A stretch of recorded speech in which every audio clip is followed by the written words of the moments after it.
Muy buenas noches a todos los presentes. Queremos darle la bienvenida desde la Universidad de Investigación e Innovación de México, UICS.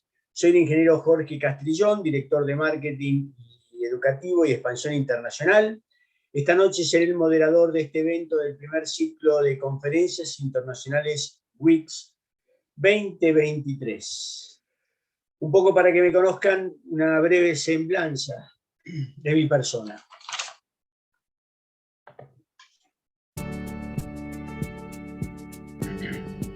Jorge Castrillón es ingeniero industrial, recibido de la Universidad de Buenos Aires, conferencista internacional en estrategias de marketing y publicidad.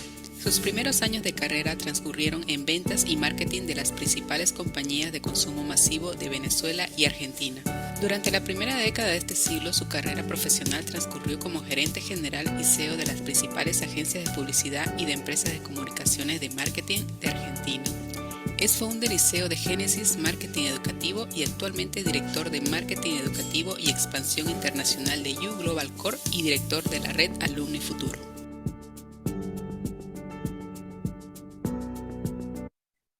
Muy bien. Antes de comenzar esta ponencia de nuestro invitado especial, el doctor Iván Palmiño Fusati, una breve descripción de nuestra universidad, UICS, que es la Universidad de Investigación e Innovación de México, que nace por una necesidad de lo que es la formación de profesionales hacia este mundo exponencial que estamos viviendo en estos momentos. Así que, un poco para poder entender un pequeño video sobre el porqué o la génesis de nuestra universidad.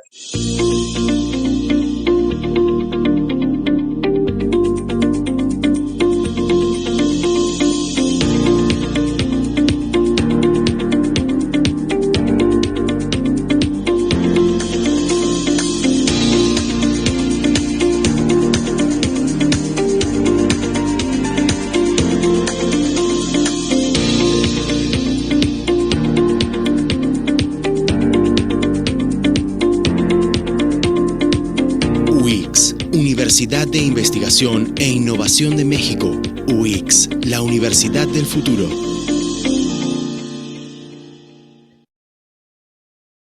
Como todos ustedes ya sabrán, estamos viviendo cambios que nunca en nuestra historia de la humanidad hemos vivido. Por ejemplo, hoy un niño que entra en el preescolar va a estudiar una carrera universitaria de una profesión que no existe. O también un egresado de una universidad, prácticamente por primera vez en la historia de la humanidad, el conocimiento, el saber hacer de un graduado universitario es obsoleto a los 5 años. Este es el mundo que estamos viviendo. Y WIC nace en función de la necesidad que los profesionales del futuro, cuando digo del futuro, no es dentro de 200 años, el futuro para nosotros es 5 a 10 años en este momento, y ya es un futuro que a veces, como vamos a ver ahora en este ADN de nuestra universidad, es difícil de delinear. Por eso nace WICS. WICS nace hace 20 años, hace prácticamente 1 año y medio que comenzamos el desarrollo de todo lo que es posgrado en la universidad, con un concepto totalmente diferente que se maneja dentro de este ADN. Nosotros decimos que somos una universidad que piensa, ¿sí?, que la innovación es un recurso inagotable y que rechaza el rol pasivo y elige ser parte de las soluciones que ayuden a resolver los problemas sociales y ambientales de nuestro entorno, buscando el mismo comportamiento de nuestros estudiantes. Para nosotros la innovación es la base de todo lo que hacemos dentro de la universidad en función de generar una comunidad de hacedores. Pero además decimos, y lo manifestamos, que desconocemos el futuro.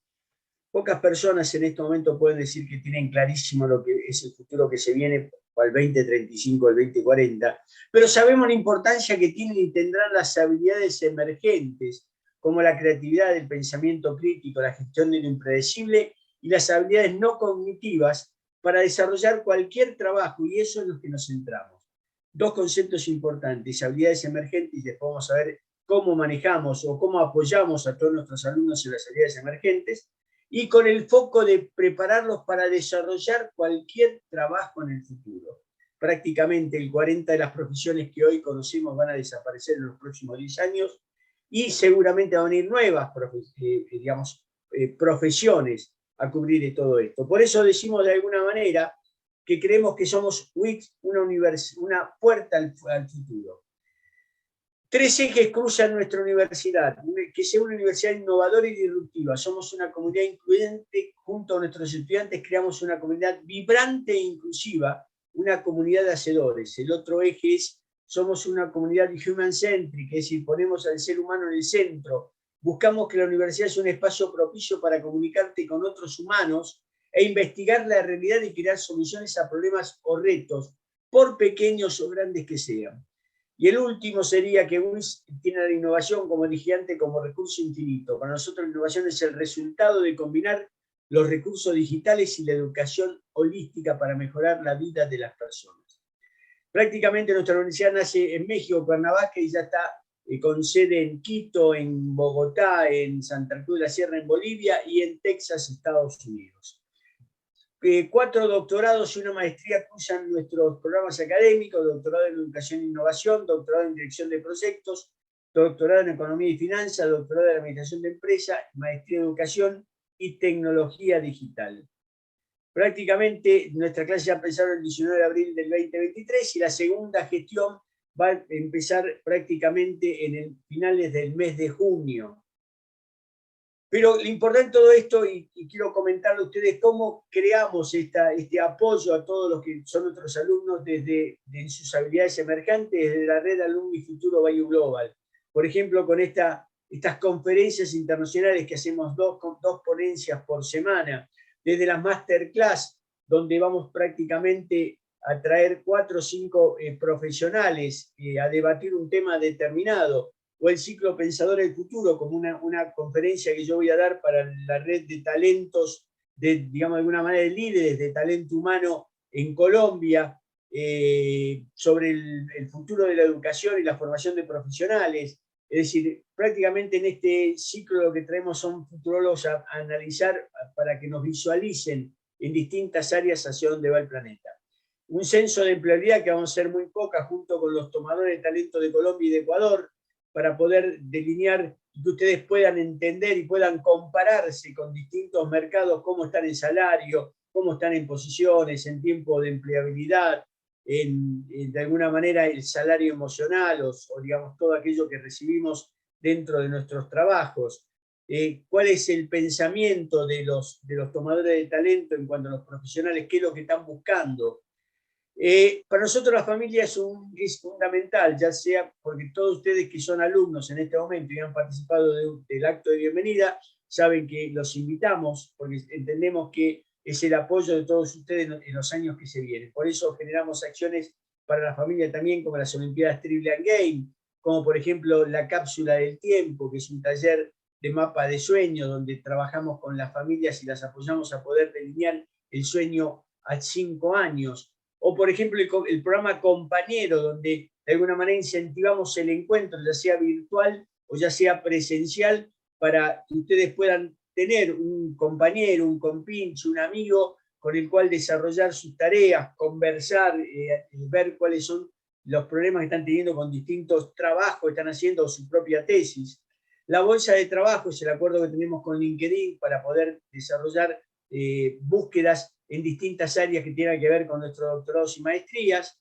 El Networking Internacional es un evento que hacemos una vez por año para todos aquellos que tienen un proyecto personal, puedan encontrar su inversor angel, o pueden encontrar su socio, o puedan de alguna manera en mesas redondas poder obtener feedback de distintos emprendedores de Latinoamérica. Y por último, el programa Yo como Marca, que es un campus de entrenamiento que dura 2 meses, que vamos a hacer uno por año, en donde prácticamente ustedes van a poder ver cuáles son por una investigación, o mejor dicho, una herramienta holandesa que de alguna manera marca cuáles son sus metaprogramas, es decir, por qué hacen o cómo hacen lo que hacen, y sus motivadores, por qué hacen lo que hacen, de manera que puedan conocerse y puedan trabajar en todo lo que tiene que ver con neurociencia, prácticamente vamos a ver PNL, vamos a ver creatividad, y vamos a trabajar en lo que es el empoderamiento de cada uno de ustedes para poder enfrentar estos cambios que está viviendo el planeta.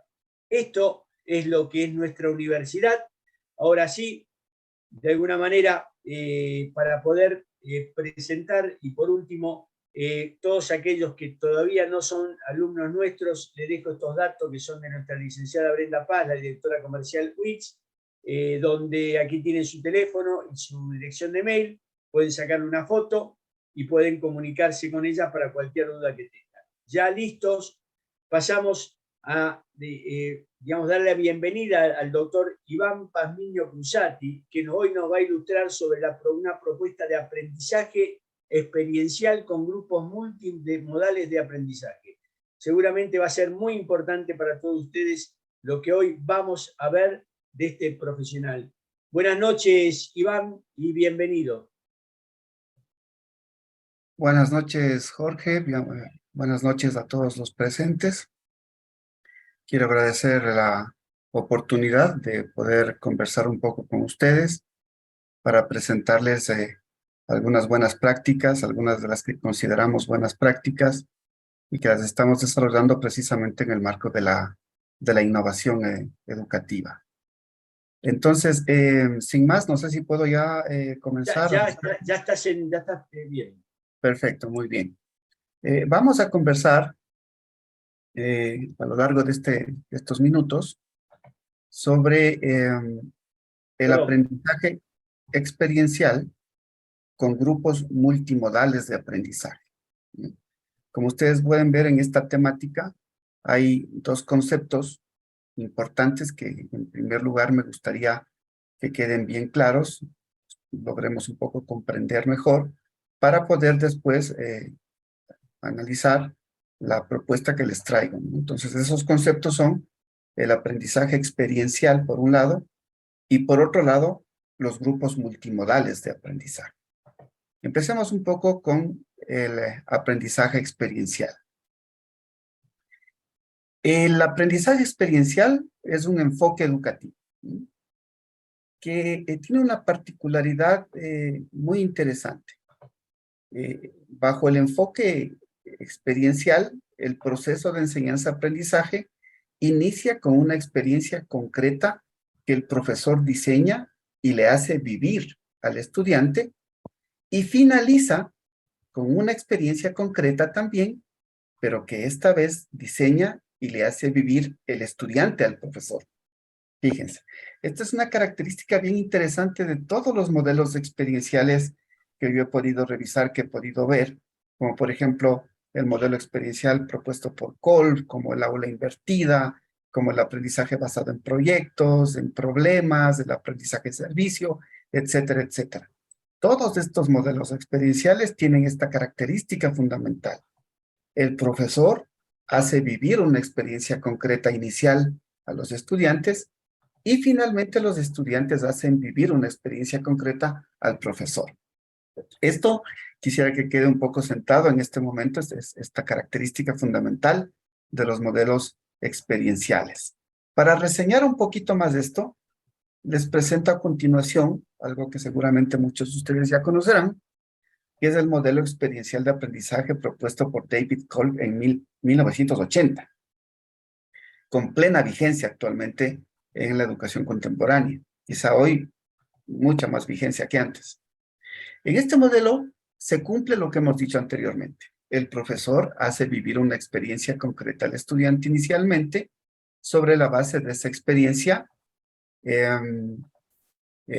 genera el diálogo simultáneo y la consulta participativa en un proceso de reflexión en el cual los estudiantes dialogan acerca de la experiencia vivida para que de la mano del profesor puedan ser conducidos hacia la fase de conceptualización abstracta, donde conjuntamente construyen el conocimiento. Aquí un poco se cumplen los principios del constructivismo y el socioconstructivismo planteados por Piaget y Vygotsky, ¿no?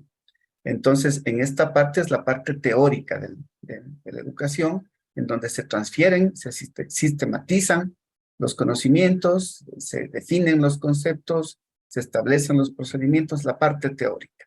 Pero fíjense que esto sucede únicamente como resultado de que los estudiantes vivieron una experiencia concreta y reflexionaron acerca de esa experiencia. En el modelo tradicional de educación, vamos directo a esto, a la parte teórica. Entonces, una vez que han vivido la experiencia, han reflexionado sobre la misma y se ha sistematizado el conocimiento, los estudiantes están listos para aplicar ese conocimiento cuando el aula se convierte en un taller. Y el producto que ellos desarrollan lo socializan a sus compañeros y al profesor, haciéndoles vivir una nueva experiencia, diferente a la primera. Por eso decíamos que en estos modelos experienciales, inicialmente el profesor hace vivir una experiencia a los alumnos, pero finalmente los alumnos le hacen vivir una experiencia al profesor cuando le presentan el resultado del trabajo que desarrollaron en su aula taller. Por ejemplo, un ejemplo muy sencillo para estudiantes de tercero o cuarto grado de educación básica, cuando se está tratando el tema de las plantas. Voy a reseñar un ejemplo bastante sencillo para que quede muy claro esto. La mejor experiencia concreta seguramente sea cuando el profesor lleve un conjunto de plantas al aula de clase y las distribuya por todo el salón para que los estudiantes las puedan mirar, las puedan oler, las puedan tocar, puedan identificar los colores del tallo, de las plantas, etc. Están viviendo entonces una experiencia concreta. Después de haber vivido esa experiencia, entonces el profesor plantea un conjunto de preguntas generadoras para que reflexionen acerca de la misma. Por ejemplo, ¿tienen ustedes plantas como estas en su casa? ¿Qué tipo de plantas tienen? ¿Qué color tienen las plantas que tienen ustedes en su casa? ¿Y qué color tienen las plantas que ustedes han observado en esta ocasión? ¿Qué partes podrían identificar en esas plantas que miraron? Tienen hojas, tallos, etcétera. Empiezan a surgir los conceptos y también los conocimientos previos. Y también empiezan a surgir las preguntas relacionadas con el nuevo conocimiento. Todo este conjunto de elementos que se desarrollan en este diálogo permiten que el profesor vaya acompañando a los estudiantes hacia la tercera etapa, que es la etapa teórica como tal. En esta fase, dependiendo de la calidad de la reflexión, el profesor lo único que tendrá que hacer es sistematizar los conocimientos, darles orden, jerarquía, definir los conceptos, como decía anteriormente, clasificar los elementos, hablar de la clorofila, hablar de los procesos propios de la planta, la clasificación de las plantas, etcétera, etcétera. Es decir, poner orden y sistematización al conocimiento. Pero esto sucede, repito e insisto, solo cuando ya se ha vivido una experiencia concreta, los estudiantes han reflexionado sobre esa experiencia, entonces están en capacidad de construir el conocimiento de manera colectiva. Con estos tres elementos pasaríamos en esta clase ejemplo que estoy planteando a la parte de aplicación, cuando el aula se convierte en un taller. Posiblemente entre las tantas opciones, el profesor diseña alguna actividad, me imagino, que tenga que ver puede ser con la elaboración de una maqueta, en donde el estudiante pueda construir una planta con todas sus partes y pueda colocar también ahí cuál es la clasificación de las plantas y la utilidad de las plantas. Una vez que los grupos de aprendizaje hayan desarrollado esta tarea, la van a socializar a los demás y en ese momento se está constituyendo la nueva experiencia concreta.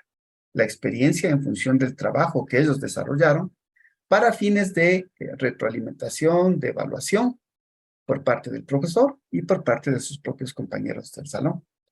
De esa manera, entonces, se está cumpliendo este ciclo, a la luz del modelo experiencial de Cole, y también se está cumpliendo el enunciado que habíamos planteado inicialmente. En los modelos experienciales, la idea es que el proceso de enseñanza-aprendizaje surge de una experiencia concreta diseñada por el profesor y finaliza en una experiencia concreta diseñada por el estudiante. Esto sucede igual para el modelo de aprendizaje invertido, por ejemplo. el aula invertida, que ahora está, digamos, muy utilizada, ¿no? Que tomó mucha vigencia en época de pandemia incluso. Entonces, y post-pandemia, por supuesto, también.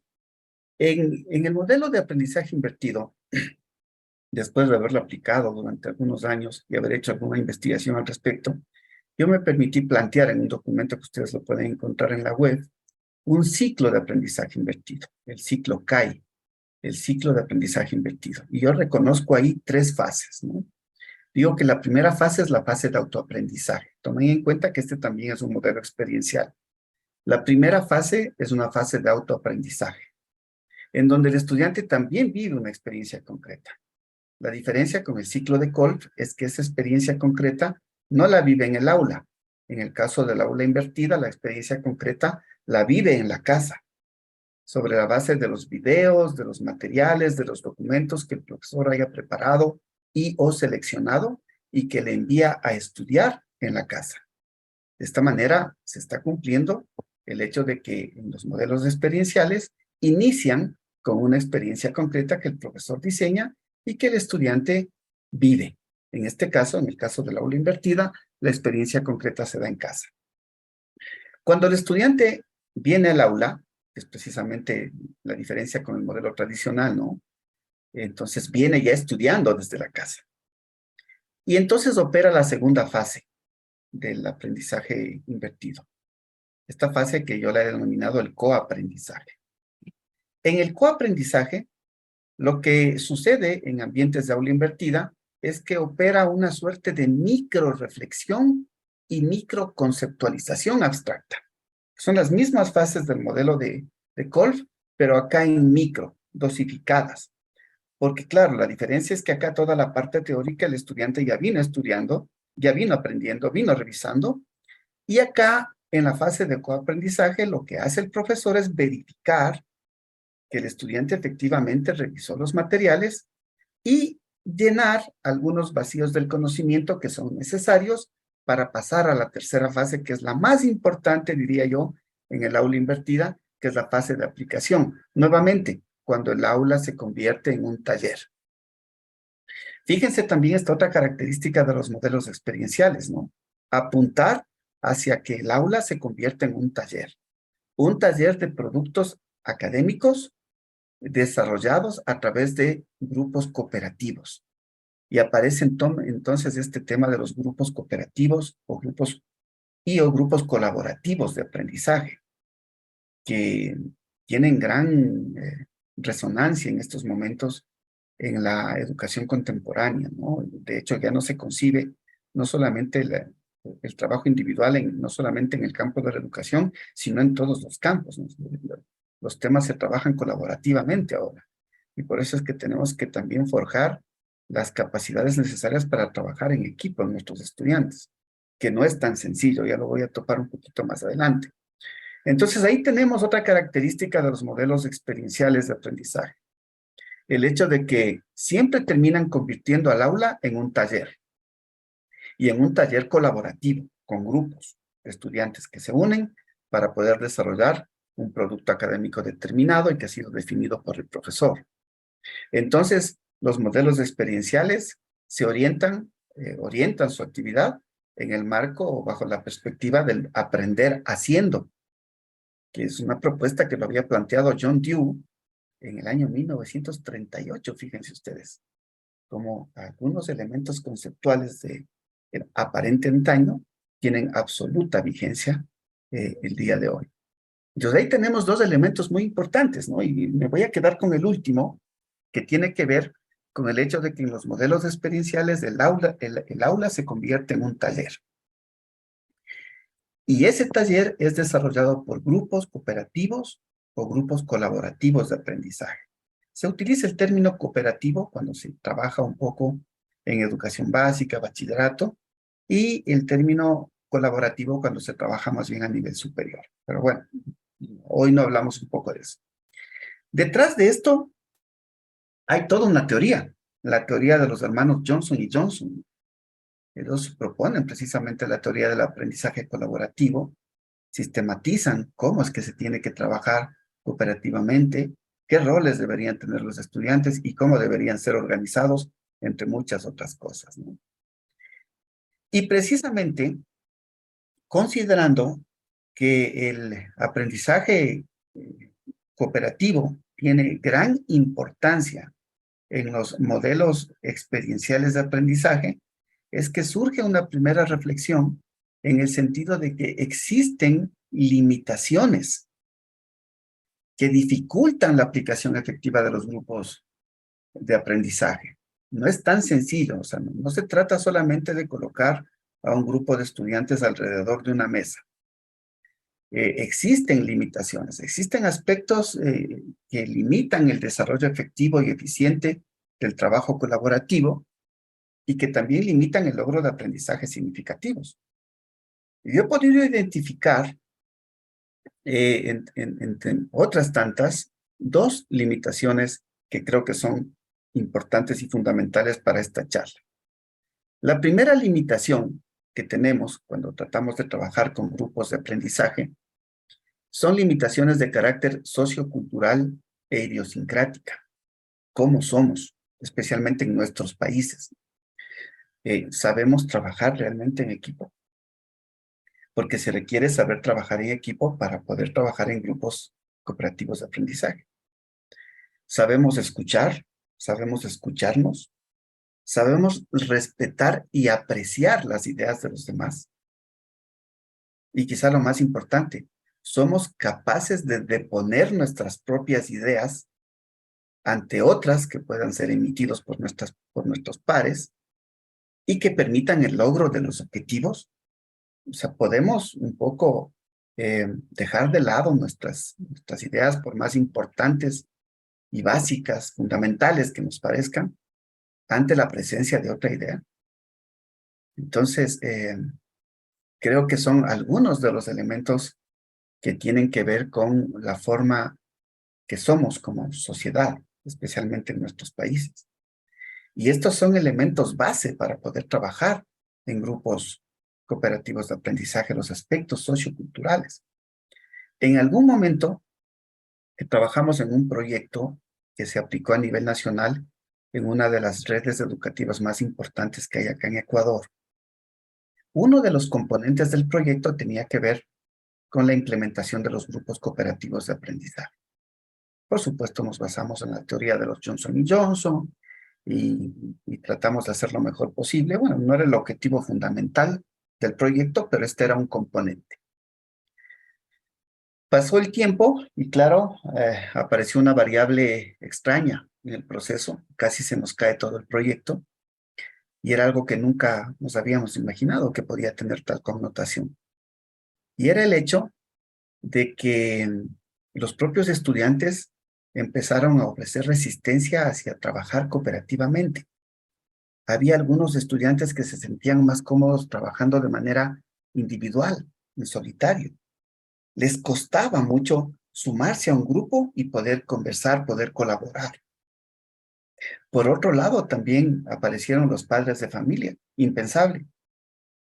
Algunos de ellos reclamaban airadamente que no querían que su hijo trabaje con tal compañero porque no eran afines, por ejemplo, o porque algunos decían el chico es una mala influencia, o porque decían lo que sucede es que cuando mi hijo trabaja en grupo, por lo general los demás se benefician del trabajo que él hace porque él es el único que trabaja. Entonces, fíjense cómo son aspectos realmente socioculturales, ¿no? De la forma de pensar, creer, imaginar la realidad, que hace que las personas actúen de esa manera. Son modelos mentales muy arraigados a nivel social. Por lo tanto, cuando nosotros pretendemos incorporar este componente del trabajo cooperativo como parte de una innovación educativa, tenemos que tomar las previsiones necesarias para trabajar o previamente o paralelamente en estos aspectos de carácter sociocultural e idiosincrático, so pena de que el proyecto se vaya abajo. Pero esta es solamente una limitación y no es la principal limitación de la que yo les quiero hablar. Otra limitación importante que yo he podido identificar a lo largo de los años, del tiempo que le he dedicado a este tema de los grupos multimodales de aprendizaje es una limitación de carácter metodológica, como tal, metodológica de la enseñanza. Y tiene que ver con la configuración de los grupos de aprendizaje. Si ustedes se fijan, usualmente, cuando vamos a trabajar en grupos, lo que hacemos es pedir a los estudiantes, o ellos mismos nos sugieren, organizarse por afinidad. Y entonces se reúne Juanito con Pedrito, con Ana María, etcétera, porque son muy amigos, son afines.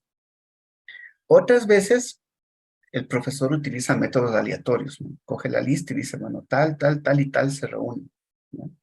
En el mejor de los casos, haciéndonos eco de lo que proponen los hermanos Johnson y Johnson, en lo que tiene que ver con la distinción de los grupos de acuerdo a sus características de homogeneidad o de heterogeneidad en función del rendimiento académico, se suele hacer esa organización. Entonces, el profesor puede decir, por ejemplo, voy a poner a 2 estudiantes con alto rendimiento académico y 2 con mediano o bajo rendimiento académico para que entre ellos se puedan apoyar y se puedan retroalimentar. Esto en el mejor de los casos. Pero no existe realmente en la literatura consultada, en la literatura investigada, algún mecanismo de carácter técnico, pedagógico, que permita realmente configurar los grupos de aprendizaje con el objetivo de poder mejorar el nivel de logro de los aprendizajes significativos y, por supuesto, también la calidad de los productos académicos. No hay en realidad. Los máximos exponentes son los Johnson y Johnson, y como les digo, ellos mismos proponen que la organización pueda hacerse unas veces por afinidad, otras veces aleatoriamente y otras veces en función del rendimiento académico. De esta problemática surge la propuesta que les traigo ahora.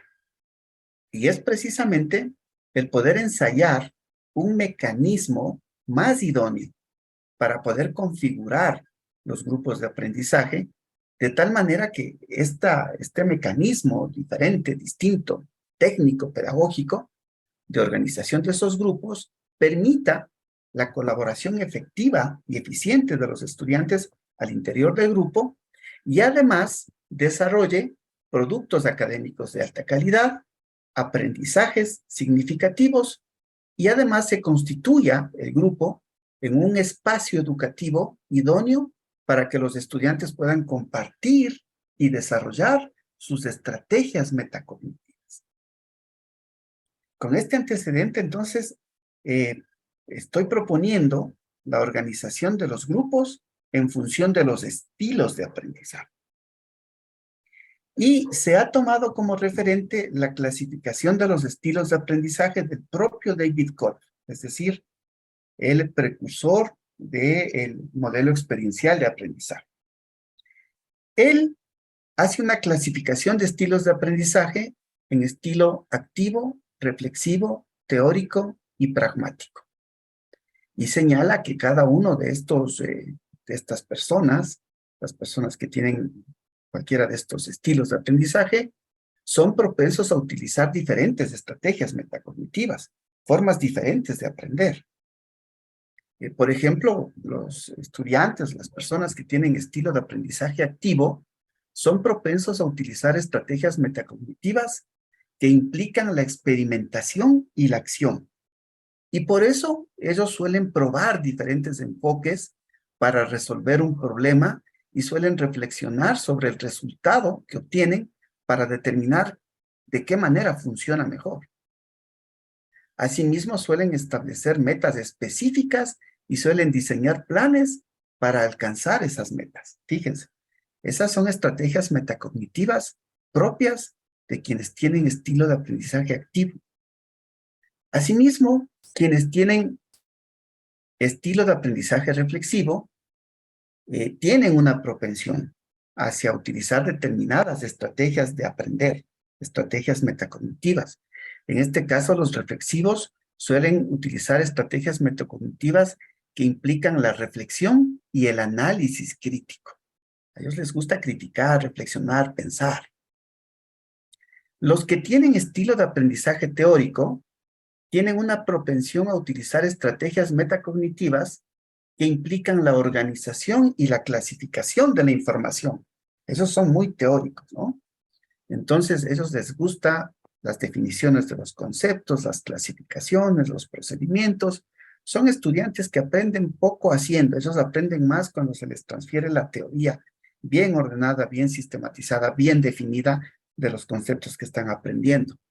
Por eso ellos suelen utilizar estrategias metacognitivas a nivel de categorizar la información compleja en grupos, se hacen análisis, ¿no? Comparan, contrastan diferentes teorías para determinar qué explicaciones son las más precisas. Y también estos estudiantes teóricos suelen evaluar críticamente los argumentos y pruebas presentadas para apoyar las diferentes teorías que les están transfiriendo. Eso es propio de los teóricos. Y por otra parte, quienes tienen estilo de aprendizaje pragmático son propensos a utilizar estrategias metacognitivas que implican la aplicación práctica de los conocimientos y de las habilidades. A ellos les gusta aprender haciendo. Cuando una sesión de interaprendizaje se vuelve muy teórica, es fácil reconocerlos porque están moviendo las piernas, están un poco inquietos. Ellos quieren ya llegar a la parte aplicativa del conocimiento. Por eso ellos suelen diseñar y probar soluciones prácticas a los problemas reales en un entorno de aprendizaje que tiene que ser práctico. Ahí se sienten cómodos. Y suelen también evaluar el éxito de una solución y ajustarla según como sea necesario. Entonces, fíjense, la propuesta consiste un poco en poder configurar estos grupos de aprendizaje con estudiantes que tengan diferentes estilos de aprendizaje. Es decir, un estudiante que tenga un estilo de aprendizaje activo, uno que tenga un estilo de aprendizaje reflexivo, uno que tenga un estilo de aprendizaje teórico y uno que tenga un estilo de aprendizaje pragmático. Ustedes ya podrán deducir cuál es el objetivo a nivel de metacognición que persigue esto, ¿no? Cuando ellos estén reunidos alrededor de una mesa con un reto para elaborar un producto académico, cada uno de ellos pondrá sobre el tapete sus potencialidades a nivel de estrategias metacognitivas y los otros se beneficiarán de esas estrategias, las irán incorporando en su propia estructura cognitiva. Por ejemplo, un estudiante que sea puramente reflexivo al inicio o que tenga una propensión a ser más reflexivo, seguramente con el paso del tiempo en el que él trabaje con estos grupos organizados de esta manera, seguramente él aprenderá también a cómo aprender de manera teórica, a cómo aprender de manera pragmática y a cómo aprender de manera activa. Y lo propio pasará con los otros estudiantes que estén formando ese grupo multimodal de aprendizaje. Ese es el nombre que yo le he podido dar a esta forma de organización, los grupos multimodales de aprendizaje. Ahora, por supuesto, estos estilos de aprendizaje tienen una explicación de carácter neurocientífica, no es que surgen de la nada o que Kolff y sus colaboradores de pronto hicieron un listado de cuáles serían las estrategias metacognitivas de los unos, los otros y los otros y se inventaron unos nombres para cada uno de los estilos. No, no es así. Y por eso quiero un poco detenerme aquí para que consolidar un poco la idea, ¿no? Hay una fundamentación neurocientífica bastante fuerte detrás de estos estilos de aprendizaje propuestos por Kolff, Honig y Alonso. Y tiene que ver con los procesos cognitivos que intervienen en el aprendizaje del ser humano. Es decir, cuando el cerebro aprende un objeto o sujeto del conocimiento, que en adelante solamente lo llamaré objeto, hay un proceso en el cual intervienen dos elementos fundamentales. El primero es la percepción, cuando capturamos la realidad.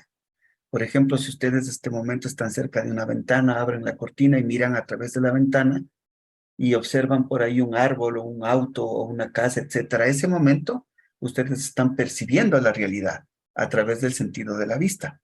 La están capturando, nada más, a nivel de percepción. Y están utilizando los sentidos, en este caso el sentido de la vista, para percibirla. En otros casos, por ejemplo, si yo les evoco en este momento, si ustedes han saboreado el limón con sal. Algunos de ustedes seguramente en este momento hasta salivaron. Los que sí han probado seguramente hasta salivaron porque se les vino a la memoria el tema del sabor que se siente cuando se prueba el limón con la sal. A pesar de que en este momento ustedes no tienen ahí una taja de limón con sal, sin embargo ustedes incluso sintieron el sabor. Y es porque acaban de percibir esa idea a través del razonamiento lógico.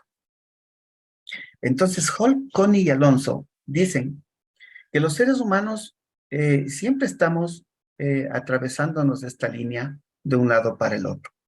Unas veces percibimos los objetos del conocimiento con los sentidos y otras veces lo hacemos a través del razonamiento lógico. Todos. Sin embargo, y esta es la idea fuerte, sin embargo, cada uno de nosotros tendría una tendencia hacia percibir mejor, ya sea con los sentidos o ya sea con el razonamiento lógico. Entonces, algunos de ustedes seguramente ya se estarán preguntando, bueno, ¿y yo cómo será que percibo mejor? ¿Con los sentidos o con el razonamiento lógico? Y eso va a depender un poco de su estilo de aprendizaje. Si usted percibe mejor con los sentidos, si usted es de las personas que percibe mejor con los sentidos, entonces usted tiene un estilo de aprendizaje activo, de acuerdo a la clasificación de Kolbe y sus colaboradores. Pero si usted percibe mejor a través del razonamiento lógico, entonces usted tendrá un estilo de aprendizaje de carácter más bien teórico. ¿Sí? Entonces eso un poco va a depender de cuál es su inclinación, ¿no? Hacia dónde se inclina más su forma de aprender, ya sea con los sentidos, es decir, con un estilo de aprendizaje activo, o ya sea con el razonamiento lógico, es decir, con un estilo de aprendizaje teórico. Pero bien, voy a volver un poquito más adelante a esta idea, pero quiero explicar el segundo momento, el segundo proceso cognitivo, una vez que el cerebro ha percibido un objeto del conocimiento, obviamente sucede en nanosegundos, ¿no? En el cerebro todo es esta máquina maravillosa que tenemos, todo ocurre de manera casi automática, instantánea. Entonces, cuando ya el cerebro percibe un objeto, pasa a procesarlo. ¿Mm? Y entonces trata de procesarlo para poder identificar cuáles son sus características, las características del objeto o del sujeto. Y unas veces procesamos reflexionando sobre esas características y otras veces procesamos mejor actuando sobre el objeto o el sujeto del conocimiento. Las personas, de acuerdo a los autores, nos pasamos atravesándonos esta línea de un lado para el otro. Unas veces reflexionamos acerca de las características del objeto y otras veces para procesarlo necesitamos actuar. Para reseñar de mejor manera esto, les voy a evocar la idea de un niño pequeñito, 3 años, digamos así, al cual se le regala un juguetito, un carrito, digamos así. Entonces el niño, para procesar ese carrito que usted le está dando a este niño de 3 años, no es que se pueda reflexionar acerca del material que tiene y del tamaño, la forma, etcétera. No. El niño, para procesar, actúa sobre el carrito, sobre este juguete. Y la forma que tienen los niños de esa edad, por lo general, de procesar, actuando, es desbaratando el juguetito. Entonces es muy común ver a esos niños, cuando usted le regala un juguete, que empieza a desarmarlo, ¿no? Para nosotros los adultos es un error, porque siempre decimos, no le darás nada porque termina dañándolo, decimos nosotros. Y no es que le está dañando, sino que ese niño está procesando el objeto del conocimiento. En primera instancia lo percibió, y seguramente ese niño, cuando le dimos el objeto, claro, lo miró, está percibiendo a través de los sentidos, y luego empezó a metérselo a la boca, porque ese es su mecanismo natural a esa edad. Está percibiendo, todo quiere sentirlo, todo quiere escucharlo, todo quiere oírlo, todo quiere degustarlo. Pero el momento ya de procesarlo, su manera de hacerlo es actuando sobre ese objeto, y empieza a descomponerlo, a desarmarlo, en términos de los adultos, a destruirlo, para ver qué hay adentro, y quiere meterse dentro del carrito.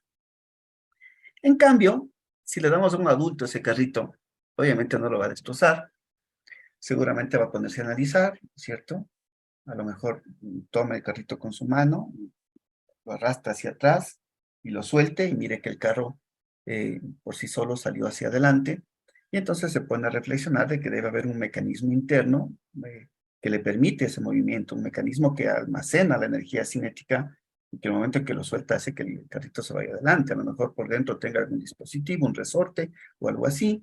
Y luego se pone a ver también que interesante el carrito, tiene unas llantas de caucho, muy interesante. El color es rojo, la pintura está muy bien diseñado el carrito, ¿no? Es una pintura profesional, excelente diseño. Entonces, él procesa el objeto a través de la reflexión. En el caso del niño, lo procesa actuando sobre el objeto. Ahora, esto que acabo de decir no es propio de los niños y de los adultos, ¿no? Muchas veces los adultos, para procesar algún objeto, sujeto del conocimiento, tenemos que actuar sobre él. Necesitamos que nos den el modelo para mirar, para ver, para estudiarlo, para desarmarlo, etcétera, y poderlo entender. Se suele dar también con determinados objetos del conocimiento. Entonces, la idea de los autores es que estamos todo el tiempo desplazándonos en esta línea, ¿no? A nivel cerebral, neuronal. Unas veces reflexionamos y otras veces actuamos para procesar. Todos hacemos eso. Sin embargo, y aquí viene la idea fuerte, todos y cada uno de nosotros tendría una tendencia hacia procesar mejor, reflexionando sobre los objetos del conocimiento, o hacia procesar mejor, actuando sobre los objetos del conocimiento. Y nuevamente, ustedes estarán preguntándose ahora, ¿y yo cómo es que proceso mejor? ¿Reflexionando o actuando? Y la respuesta tiene que ver con su estilo de aprendizaje. Si usted procesa mejor reflexionando sobre los objetos, usted tiene un estilo de aprendizaje reflexivo, a decir de Cole, Honey y Alonso. Y si usted procesa mejor actuando sobre los objetos del conocimiento, usted tiene un estilo pragmático. Esto significa entonces que existen 4 estilos de aprendizaje, básicamente. El activo, el reflexivo, el teórico y el pragmático.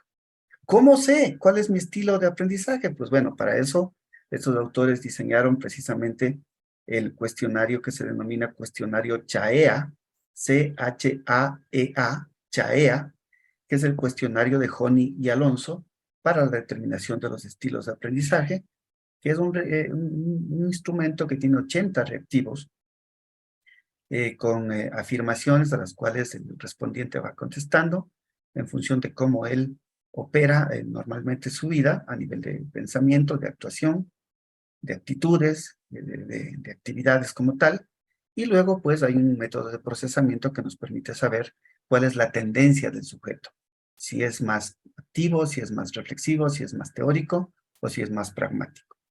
En un paréntesis hay una versión un poco más simplificada que se utiliza con estudiantes desde quinto de básica hasta tercero de bachillerato, que es el CHAEA Kids, que ustedes lo pueden encontrar ampliamente en la web.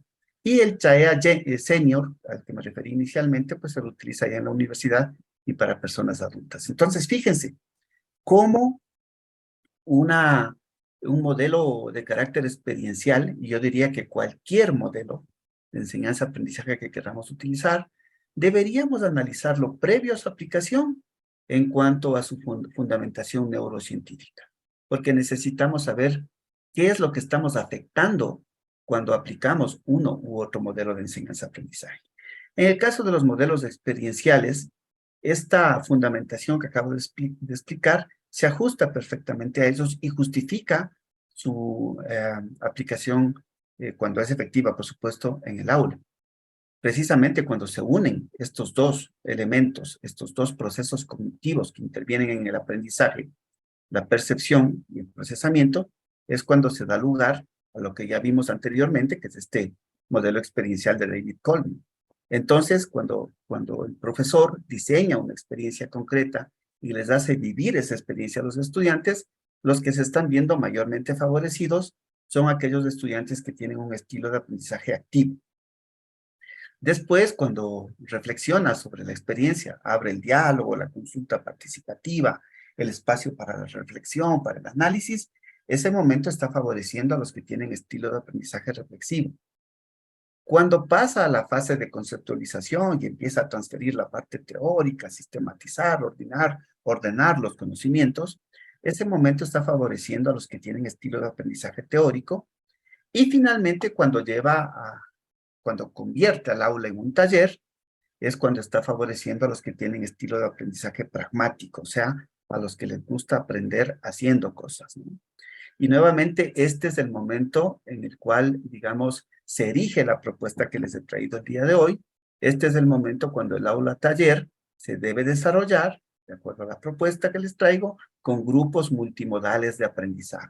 Es decir, grupos de estudiantes que tienen diferentes estilos de aprendizaje.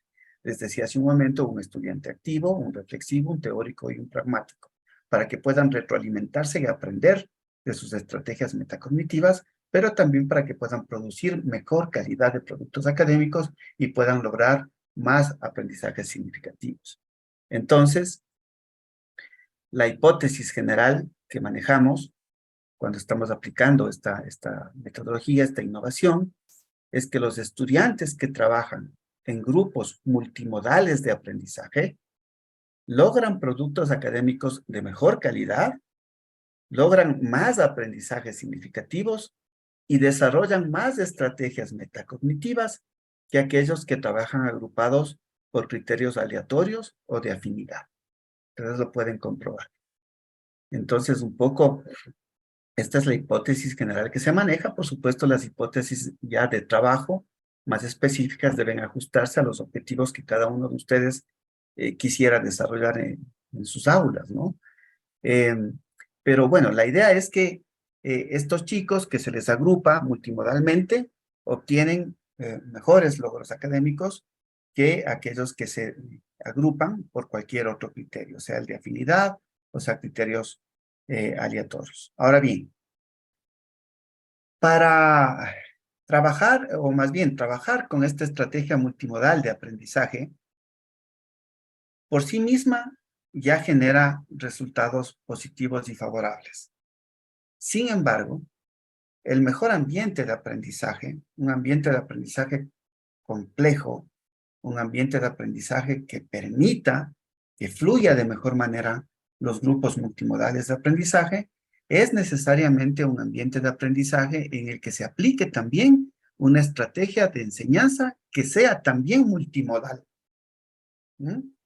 Porque claro, imagínense ustedes un escenario en el cual, un ambiente de aprendizaje en el cual se aplique una estrategia de aprendizaje tradicional, como por ejemplo la conferencia magistral, y al final se agrupa a los estudiantes multimodalmente, como que hay algo que no está funcionando muy bien ahí, ¿verdad?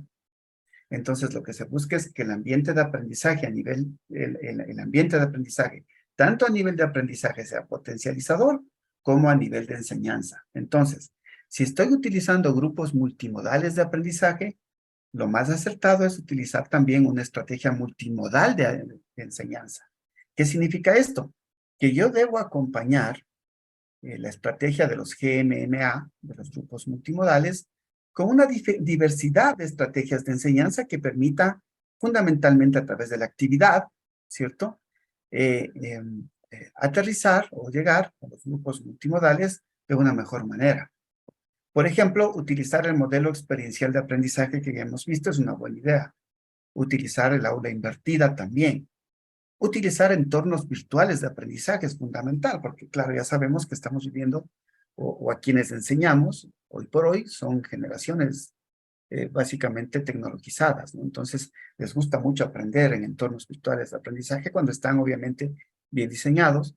¿Por qué no pensar en la utilización de la inteligencia artificial, como es el caso de una experimentación que estamos llevando precisamente ahora con grupos multimodales de aprendizaje?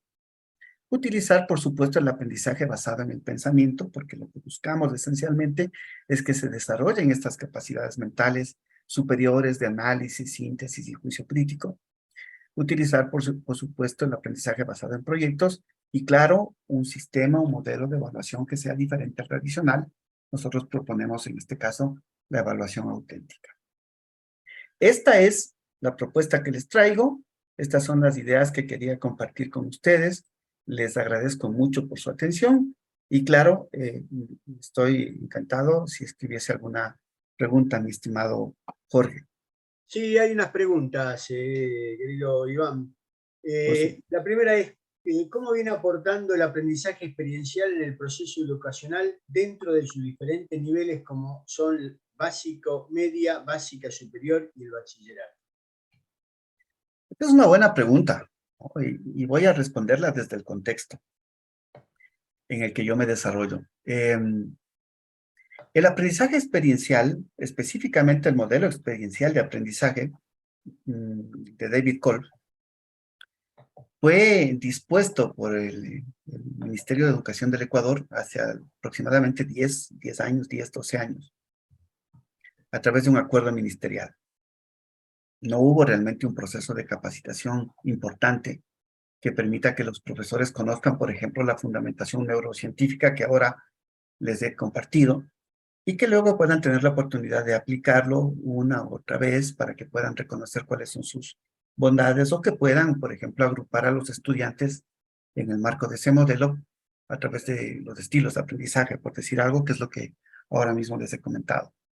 Entonces, por la experiencia que yo tengo, cuando acompaño a mis estudiantes de la universidad a hacer sus prácticas preprofesionales en diferentes instituciones públicas del austro ecuatoriano, yo he podido observar que lamentablemente el modelo experiencial no ha podido ser aplicado, seguramente porque no ha podido ser comprendido en toda su potencialidad por un significativo porcentaje de maestros en las aulas. Yo pensaría que únicamente un 20% de maestros a lo mejor lo está aplicando bien y estamos hablando de una estrategia que fue dispuesta hace 10 o 12 años.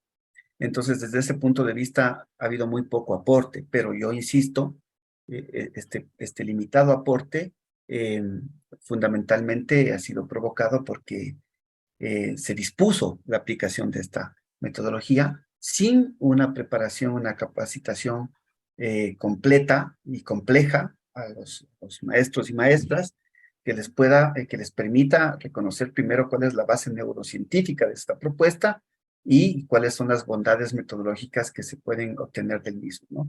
Hoy por hoy, por ejemplo, después de 10, 12 años de que se propuso esto, nuevamente con un acuerdo ministerial se está disponiendo nuevamente que los profesores apliquen el diseño universal de aprendizaje. Yo me temo que después de algún tiempo vamos a observar la misma realidad. No se trata de disponer una metodología, se trata de capacitar bien a los profesores para que en el corto y en el largo plazo podamos observar efectivamente cómo esa propuesta ha aportado al proceso de enseñanza-aprendizaje. Lo mismo sucede con los proyectos, ¿no? El aprendizaje basado en proyectos. Asimismo, hace un par de años se dispuso que los maestros tenían que trabajar en proyectos interdisciplinarios, e incluso se puso un número, 17, 18 proyectos interdisciplinarios a lo largo del año, etcétera. Entonces no se comprende bien, realmente no se capacita bien en cuál es la fundamentación y cuál es la metodología, las técnicas, las estrategias, los recursos que giran alrededor de estos modelos para que puedan tener realmente un impacto importante en la educación, al menos del medio en el cual yo me desenvuelvo, mi querido Jorge. Perfecto.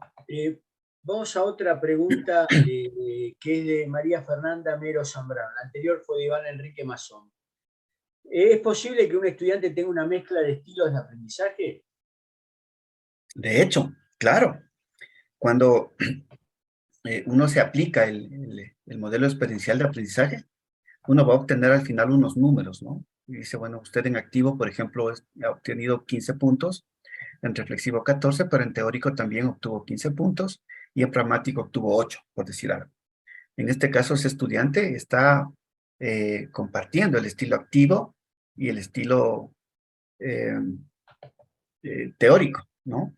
La idea, de hecho, cuando trabajamos con grupos multimodales de aprendizaje, es que en el mediano plazo los estudiantes vayan equilibrando esos estilos de aprendizaje. Es decir, que si yo entro a un grupo multimodal de aprendizaje como teórico, salga como activo, reflexivo, teórico y pragmático. Es decir, equilibrando todas mis formas de aprender, de tal manera que no tenga problemas cuando un profesor se pare adelante y me enseñe algo teóricamente, o cuando un profesor venga y me enseñe algo aplicativamente, pragmáticamente, o cuando un profesor utilice una metodología basada en el diálogo, en la reflexión, dependiendo de la naturaleza, incluso de las asignaturas. Es decir, ese estudiante se convierte en multimodal como resultado de su trabajo permanente en los grupos multimodales de aprendizaje. Por supuesto que sí, claro que sí. Bien, muchas felicitaciones por la ponencia, Iván. Pero ya estamos llegando al final, ya prácticamente no hay más preguntas. Así que yo voy a compartir algo para unos anuncios parroquiales de ponencias futuras para todos los que están presentes. Nuestro ciclo de conferencias continúa en mayo-junio con la siguiente en las próximas semanas. La primera, la del magíster Andrés Ricardo Delgado Reyes, con el concepto de prevención del acoso escolar, este martes 16 de mayo, 18 horas México, 19 horas Colombia, Ecuador. Luego tenemos a la magíster Silvia Raquel Mejía, que con capacidades organizacionales e innovación en las empresas manufactureras de Cuenca, Ecuador. Sí, perdón, un segundito, se me fue. Que este jueves 18 de mayo. También tenemos a la magíster María José Machado, La silla vacía, el arte como proceso de vinculación social, este martes 23 de mayo, 18, como siempre, 18 horas México, 19 horas Ecuador. Todos los que han participado en este evento tendrán su certificado de participación en los próximos 5 días, con nombre y apellido, tal cual se han registrado en nuestro link de registro, ¿sí? Así que para finalizar, agradecer a todos la presencia, agradecer al doctor Iván Pazmiño la excelente exposición que nos hizo. De parte del público, Iván, hay mucha satisfacción por la ponencia. Y los invito, para nosotros es muy importante una encuesta que va a aparecer para ustedes cuando yo cierre este evento, para que ustedes puedan contestarla. Para nosotros es muy importante no que nos digan que está todo perfecto, sino nos encanta que nos digan las cosas que tenemos que mejorar para poder mejorar. Uno aprende con las falencias y no con las cosas buenas que ha hecho. Así que a todos los que han participado, en total fueron 58 participantes, les agradezco su participación, a nuestro ponente, y quiero terminar como termino todos estos eventos, lo importante que sean felices en su vida. Así que muy buenas noches y seguramente nos vamos a ver en las próximas ponencias. Les agradezco. Adiós. Buenas noches. Gracias, Jorge. Gracias a todos. Gracias a vos, Iván.